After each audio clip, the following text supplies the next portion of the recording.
Good morning, guys. Hope we're doing all right. Well, it's Saturday morning. It's about 20 past 8 just gone, and it's the 23rd of November. Can you believe it? 23rd of November. Where's the time going? I have no idea. And I'm currently awake and thinking because I have not even, well, I've got one present for one of my friends for obviously it's going to be Christmas in just under 5 weeks, and I need to get my act together basically about the shopping malarkey. And hopefully, I'm going to get my sister's presents today when I'm out with my granny, and hopefully my mum's. My dad is a different story, but hopefully, being a student, the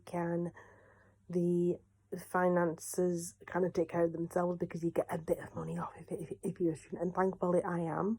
As you guys know now, I study at the University of Huddersfield, which coincidentally will be getting a new chancellor as of March, because our current chancellor, Prince Andrew, he stepped down. I believe it was yesterday because of a situation. If you guys will watch the news, then you'll know about the whole scandal with Epstein and what's happening there. So back to more happier things. It is a Saturday. I know. Happy Saturday to you all.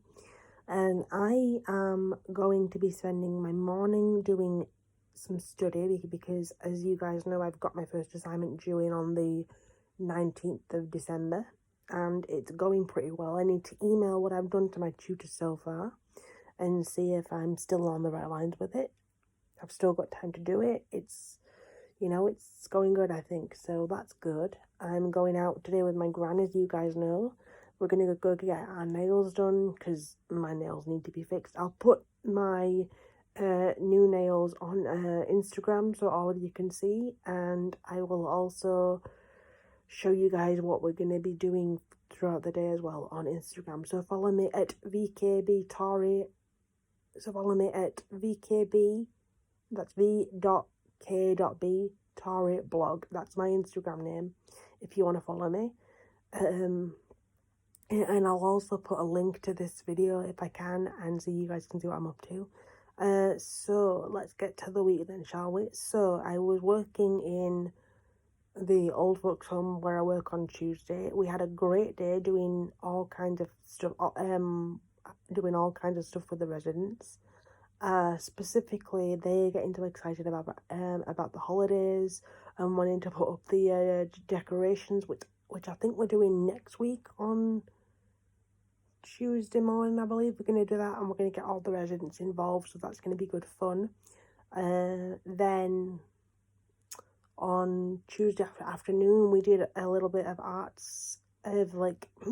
stuff with them, where we got basically old CDs and stuff, and we basically put a whole lot of sparkly paper and sparkles on them, and we actually made them into hanging things from the ceiling. I don't know what they're called, but they're hanging kind of things from the ceiling, so that's going to be fun to put them up for them.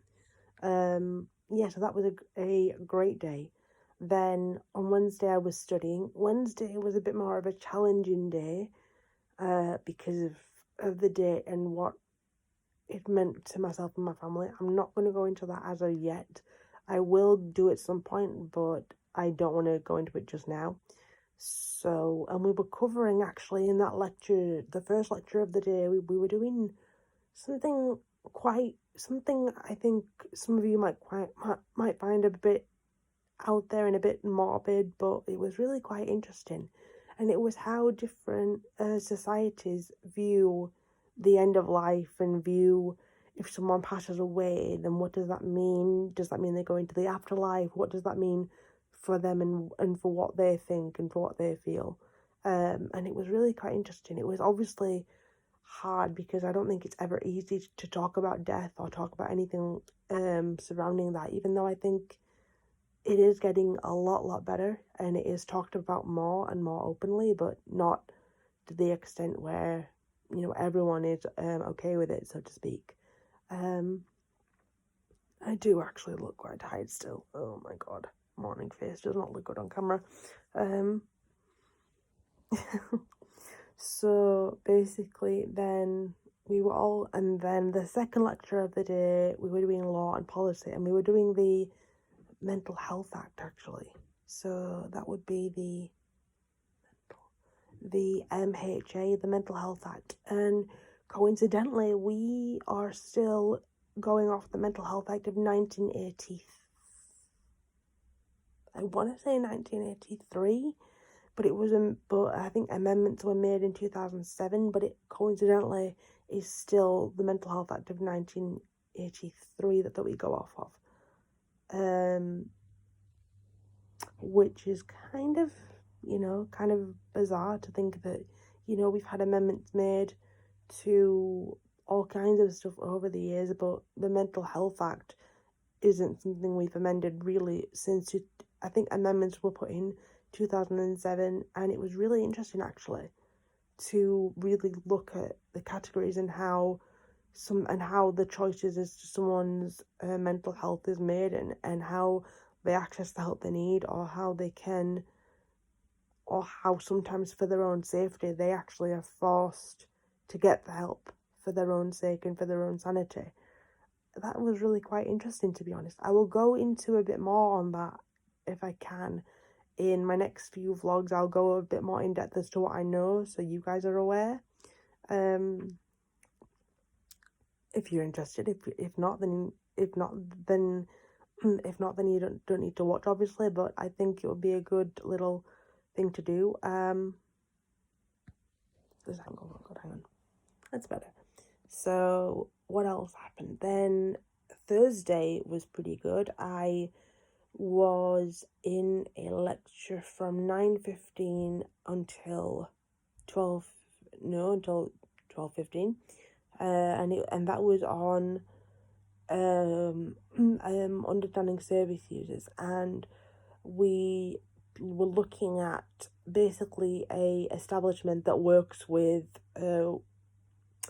called, I believe it's a women's centre, and the work that they do is, if mothers live apart from their children, how they help to overcome that, and overcome the guilt, overcome the upset, overcome the anxiety surrounding that, and how they are helped kind of make something with their lives after that their kids have been,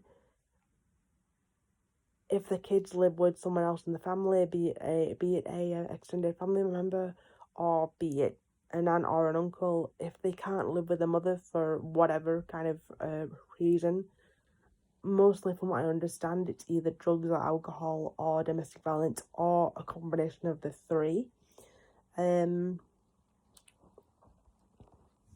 It was really quite heartbreaking to see from the talker, or rather to see the service user that we had in, and how she would talk about how her work with the women and what the women say to her about being separated from the children, but knowing the reasons why, but still feeling like they're constantly being judged by the system, feeling like the system doesn't work for them, or it's broken, or it's unfair, is heartbreaking, because in some of the cases it's the fathers who harm the mothers, and the mums don't feel like they're able to speak out or protect, or to, if they try to help the kids, then they get hurt by the father again. So that's a vicious cycle in itself, and that's something that I personally think needs to change, because yes, the mother has a responsibility to protect the children, but if she is fearing for her own life and for that of her children, then I think it's one of those, if you have never experienced it, then you really can't say what they're feeling, what they're thinking, where their head is at, kind of thing. But it was really interesting, but it was heartbreaking at the same time. Anyway, on to happier things. my last lecture for the week was the understanding health and social care, and more work on the biopsychosocial aspect of health, which I believe is the way to go, because now the emphasis on the medical is becoming, yes, it's still the dominant one within the NHS and within, to my knowledge, every health system going around the world, but there is far more, how do I word this? Sorry, that's weird. There is a lot more to be said for everything having a knock-on effect and everything being interlinked. Example, if you suffer from anxiety, like I do suffer from anxiety sometimes, and I know why that is, because I know why that is, because I sometimes feel that people view me differently because of the way that I am, and people do say really derogatory things to me when I'm out with friends, when I'm out with my family. People sometimes say something, and that affects my family, and seeing how it affects them affects me. So it's a knock-on effect. And for a while when I was a kid, I didn't go out shopping with my parents or with my sisters because I wanted to take that away from them. I didn't want to become a target and coincidentally have them upset or have them feeling angry or anxious that I've been targeted. So I took myself away, which was the wrong thing to do, because no one should feel that they have to stay at home or have to hide out basically to basically spare their families. Because I'm going to tell you now, your families will actually turn around and say something to the person doing the verbal, really derogatory, negative, and saying that kind of stuff. Your parents or your sisters or whoever it is who is out, and if they hear them, they will actually say something to them directly and actually protect you, and because they don't care. They are more bothered about how it affects you, whereas I know for me, I'm definitely more bothered about how it affects them, because I've dealt with this for so many years. And sometimes, but I think it doesn't matter how often you deal with it, it's still derogatory, it's still hurtful, and you still have to, why am I going hoarse? Sorry. And you still deal with it, but I mean, seriously, it's 2019. It just shouldn't happen. And the fact that it actually, excuse me, and the fact that it still does shows me that there is definitely more work that has to be done around this issue. There's definitely more things that need to be done as far as educating people and showing them and explaining things to them, so that they don't feel or they don't see the need to say something derogatory like spaz or spastic or any of those horrendous words that I just can't stand. So, but in other news, my assignment's going great. I seem to be on the right lines. The mind map is done. I need to just amend a few spellings, and then it's all about the essay, which I am close to having halfway done, and I'm really excited about that. And I've still got about 3-4 weeks to have it in, so it's just going to be amending it and sorting it out, and yeah, it's going to be good. So that's my week, guys, in a nutshell. If anyone's struggling to go out and buy stuff for your families, always go on Amazon. Amazon Prime is my lifesaver many a time. And if you have Nexted, you can get it. You can actually have things wrapped on there as well, which again has saved my butt a few times. And that's the way to go if you are really strapped for time. I think that's going to be what I'll have to do with some of my friends' gifts, definitely.